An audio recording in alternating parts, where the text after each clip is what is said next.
get into Travis Walton. Unfortunately, we had some audio difficulties with the beginning of this interview. It was a short interview anyway.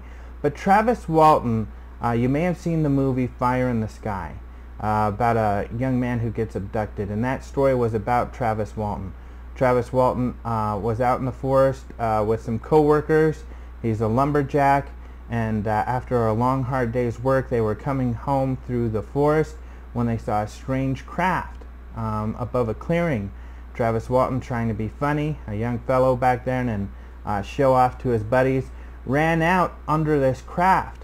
This craft started to scare him. However, when he got up to come back, he was blown feet away. This craft, seems to have emitted some sort of energy, purposely or not, that made him kind of fly a few feet back. His buddies got so scared they took off in the truck. They came back a little later because they wanted to find out what happened to him, because of course they did love their buddy. But unfortunately, Travis was gone. There was a huge manhunt after this. The police thought maybe his buddies killed him and left his body in the forest. And nobody believed these guys when they said that they had seen a UFO and what had happened. Travis Walton then woke up a couple days later, and on the side of the street he did have his clothes on, unlike the movie where his clothes were off. And so you could watch this movie Fire in the Sky to find out more about it. However, what happened on the craft was completely false from the movie. That was all made up and dramatized for Hollywood. What did happen on the craft is that he woke up on a table. He was really groggy and he thought he was in a hospital, until he found he was surrounded by these three very strange creatures with big heads and big eyes.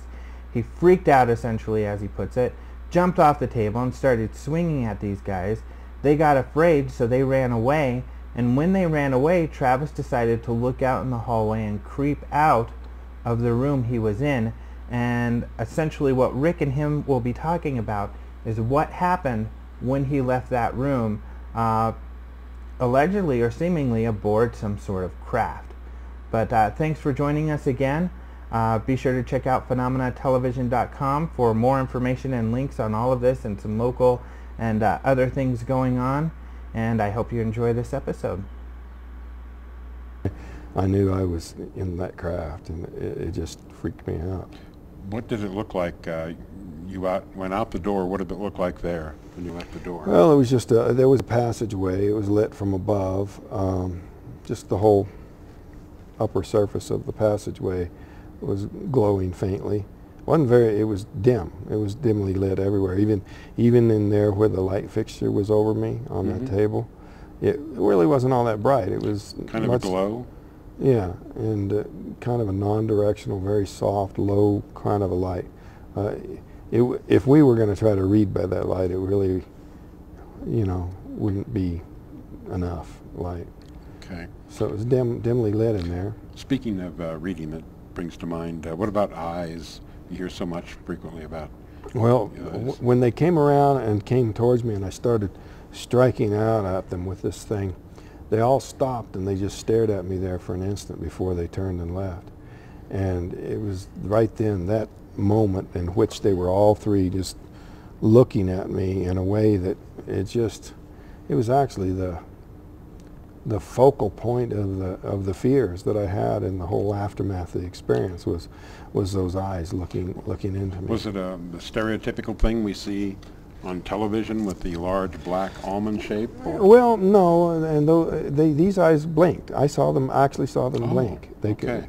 It was not some kind of a fixed insect-looking eye kind of a thing at all, but there was a look there, not from expression, but I don't know how you know how if at the zoo you look at an ape and they look at you, and there's something different about what you see in the eyes of an ape compared to other animals, It's kind of like that, There's a sort of, Was it a pupil and iris type thing? Yes, yeah, oh, really? It was. Well, the size of a human's? Or? Oh, much bigger, very large eyes, Okay. Were their heads larger, or? Yeah, their heads were pretty big for their bodies. Okay. Yeah. And hairless. Triangular shape? Well, they had small jaws. The lower part of their face was small, and then the upper part that would correspond to our cranium was pretty large. Okay.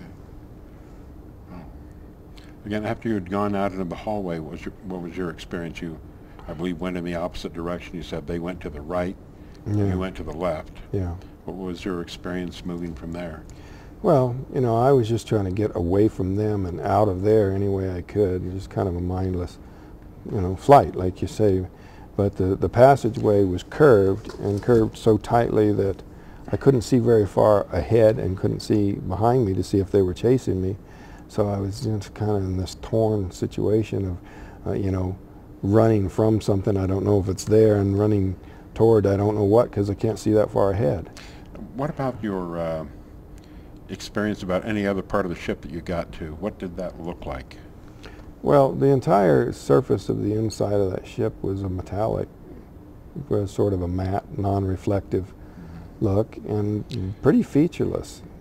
There weren't buttons and lights and dials and stuff all over the place like you'd see in a science fiction movie. It was a very featureless environment, very clean.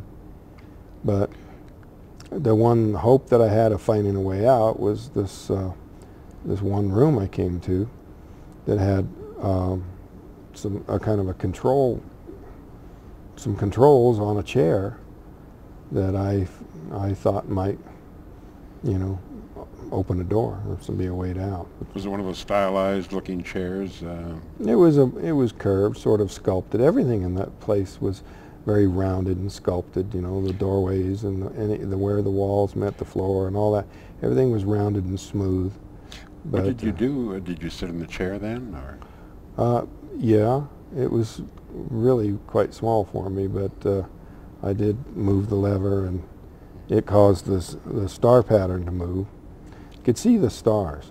Oh, well, they could have just been points of light. It wasn't like a window. It was like you could, like the stars were either projected on, or somehow you could see through the surfaces of the floor and walls and ceiling. Oh, like a hologram almost. Yeah, some kind of a projection or a viewing method.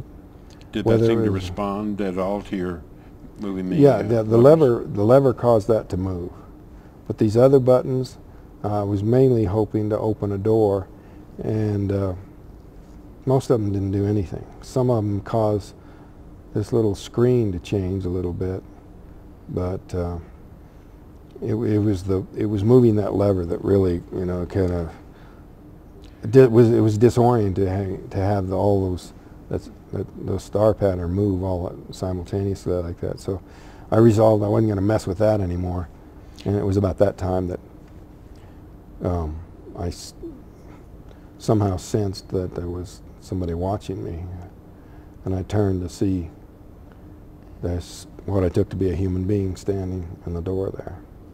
Looked like a person, human? Yeah, a human, you know, dressed in a blue suit, uniform of some kind. Male, female? It was a man, and he had a helmet on his head. But I assumed that, you know, this was somebody there to take me out of here, rescue me. So I went up to him and started, you know, trying to ask him where I was, and I was telling him, there are these creatures in here, you got to get me out of here. And he just, he didn't answer. He just took me by the arm and led me out of there. And somehow you ended up on a larger area from this craft, is that right? That's right. He took me outside of this craft. Now, I don't know if it was inside of there the whole time, or if it was taken into there during the time I was running around trying to find a way out. Mm-hmm. But I know that when we left the craft, it was at that time parked inside of this large room. I don't know whether that was a part of a larger craft or some building somewhere, but I was taken out of there to another room. A larger facility? Well, it was a smaller room. Out of the big room down a hallway to a smaller room, and he put me in a chair there, and there was some other people in there. He left. They weren't wearing helmets, so I started trying to ask them where I was and what was happening to me. But instead of answering, they just started leading me over to this table and trying to get me to sit on it. We've got a very limited amount of time, unfortunately, but I'd like to touch on a couple of highlights as we wrap up. You found yourself on a night road? Yeah, yeah.